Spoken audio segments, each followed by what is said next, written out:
बारिश तेज़ होने की वजह से वो मेरे सीने से लपट गई और इस तरह कि मैं उसके सीने की गर्मी महसूस कर रहा था। इतने में अचानक इसने मेरा पकड़। दिखने में वो काफ़ी खूबसूरत थी, मगर उसके अल्फाज में कोई उदासी थी। कुछ दिन पहले तलाक होने की वजह से वो काफ़ी उदास थी। कहानी को आखिर तक सुनते सुनते आपको पता चल जाएगा कि ट्रेन में इस रात ऐसा क्या हुआ था। मेरे साथ कहानी को आखिर तक ज़रूर सुनें। रात का वक्त था। कराची की घड़ियां 11 बजा रही थीं। शहर की हलचल अभी ख़त्म नहीं हुई थी, लेकिन रेलवे स्टेशन पर एक अजीब सी खामोशी फैल रही थी। मैं, अवन, 25 साल का एक आम सा नौकरी पेशा लड़का, अपना बैग कंधे पर उठाए प्लेटफार्म पर खड़ा था। 9वें रोज़ की मुलाजमत के बाद थकावट का एक बोझ था और घर से दूर रहने की वजह से दिल में एक खालीपन। माँ की तबीयत ख़राब थी। फ़ोन पर उनकी आवाज़ कानप रही थी। मैंने फ़ौरन टिकट बुक करवाया था, पाकिस्तान एक्सप्रेस कराची से रावलपिंडी तक। तकरीबन 25 घंटे का सफ़र। मैंने इकनॉमी क्लास का टिकट लिया था, लेकिन किस्मत से मुझे ऐसी स्लीपर में एक खाली बर्थ मिल गई। डब्बा नंबर 7, आखिरी डब्बे। जब ट्रेन चली तो मैंने देखा कि पूरा डब्बा तकरीबन खाली था। सिर्फ चंद लोग, और वो भी दूर दूर। मैंने अपनी बर्थ पर बैग रखा, खिड़की खोली और बाहर की अंधेरी रात को देखने लगा। ट्रेन ने हल्का सा झटका दिया और आहिस्ता आहिस्ता चल पड़ी। रात गहरी हो रही थी। मैंने लाइट्स मध्यम कर दी और बर्थ पर लेट गया।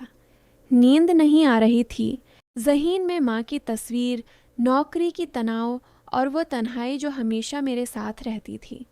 अचानक दरवाज़ा खुला। एक खातून अंदर आई। वो तकरीबन 35 साल की लग रही थी। लंबा दोपट्टा, हल्का सा मेकअप और चेहरे पर थकन की लकीरें। इसके हाथ में एक छोटा सा बैग था और आंखों में एक अजीब सी उदासी। वो मेरे सामने की बर्थ की तरफ देखकर रखी।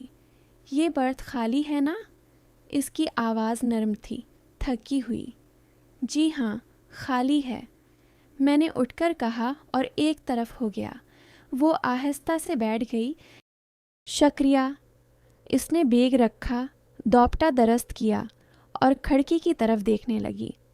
ट्रेन अब तेज़ चल रही थी। बाहर अंधेरा था।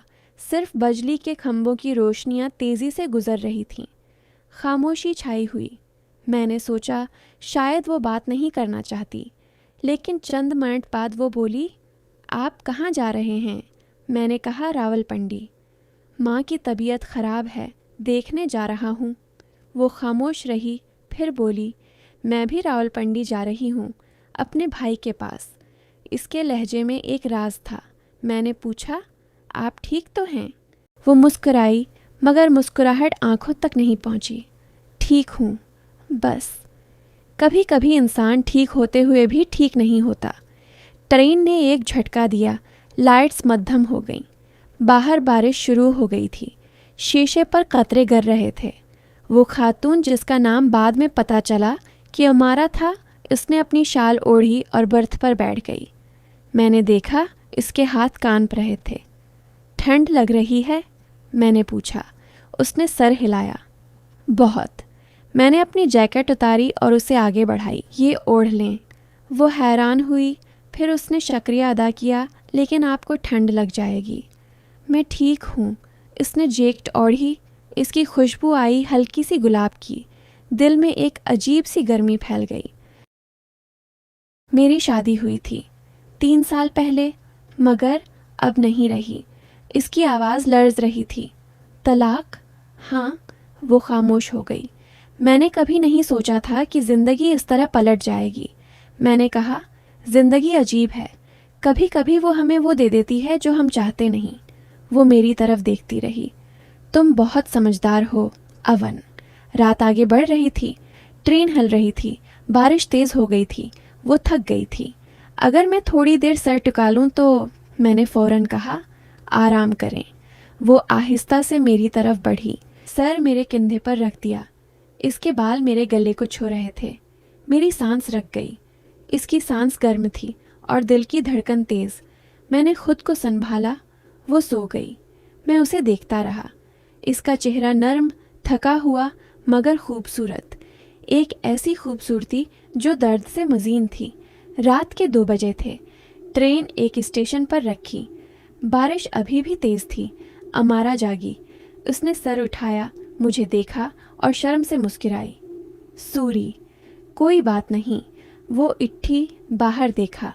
चलें, कुछ देर बाहर चलकर आएं। मैंने सर हिलाया। दोनों डब्बे से बाहर निकले। प्लेटफार्म पर बारिश की बूंदें गिर रही थीं। हम एक छत तले खड़े हो गए। चाय? मैंने पूछा। हाँ, चाय की दुकान पर हम बैठे। वो बताती रही। मेरी शादी मोहब्बत से हुई थी, मगर वो मोहब्बत वक्त के साथ ख़त्म हो गई। शवहर ने मुझे धोखा दिया।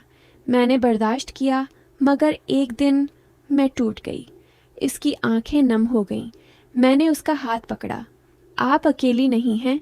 वो मेरी तरफ देखती रही। तुम्हारी ज़िंदगी में कोई है? फ़िलहाल नहीं। वो मुस्कराई। अच्छा है। चाय ख़त्म हुई।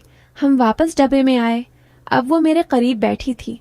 इसने अपनी शाल मेरी तरफ फैलाई। ठंड लग रही है ना?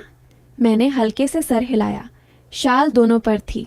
इसके बाल मेरे कुंधे को छू रहे थे। मैंने आहिस्ता से कहा, अम्मारा, आप बहुत खूबसूरत हैं। वो हैरान हुई, फिर मुस्कराई। तुम भी। रात आगे बढ़ रही थी। तरीन लाहौर के करीब पहुंची। वो उठी, खिड़की से बाहर देखा। मैं लाहौर में रहती थी। अब भाई के पास जा रही हूँ, नई जिंदगी शुरू करने। मैंने कहा, नई जिंदगी हमेशा अच्छी होती है। वो मेरी तरफ मुड़ी। अगर मैं कहूँ कि तुमसे मिलकर मुझे लगा है कि ज़िंदगी अभी ख़त्म नहीं हुई, तो? मैं खामोश रहा। उसने मेरा हाथ पकड़ा। वन, मैं डर रही हूँ। डरे नहीं। ट्रेन ने एक और झटका दिया। वो मेरे करीब आ गई। इसका सिर मेरे सीने पर था। मैंने उसे गले लगा लिया। इसकी सांस तेज थी। अमारा, चुप। इसने आंखें बंद कर लीं। रात भर हम एक दूसरे के करीब रहे। बातों से ज़्यादा खामोशी थी। खामोशी जो बहुत कुछ कह रही थी। वो मुझे अपनी ज़िंदगी की कहानियाँ सुनाती रही। मैं सुनता रहा। हर लफ्ज़ में दर्द था, मगर उम्मीद भी। सुबह हुई। तरीन रावलपिंडी के करीब पहुंच रही थी। अमारा ने मुझे देखा। ये सफ़र ख़त्म हो रहा है। मैंने कहा, कुछ सफ़र ख़त्म नहीं होते। वो मुस्कराई। शायद। जब ट्रेन रखी, वो उठी। इसने मुझे एक कागज़ दिया। मेरा नंबर। मैंने ले लिया। वो दरवाजे की तरफ चली, फिर रखी, बैठी। अवन, अगर कभी मौका मिला तो फ़ोन करना। मैंने सर हिलाया। वो चली गई। मैं खिड़की से उसे देखता रहा। वो हाथ हिला रही थी। ट्रेन आगे बढ़ी। मैंने कागज़ को सीने से लगाया। दिल में एक अजीब सी उम्मीद थी। शायद ये सफ़र ख़त्म नहीं हुआ था। शायद ये सिर्फ शुरू था। उम्मीद है नाजरीन आपको आज की कहानी अच्छी लगी होगी। इस तरह की मज़ीद दिलचस्प कहानियाँ सुनने के लिए मेरे चैनल को सब्सक्राइब करें और बेल आइकॉन को दबाएं ताकि मज़ीद वीडियोज़ आप तक पहुँच सके।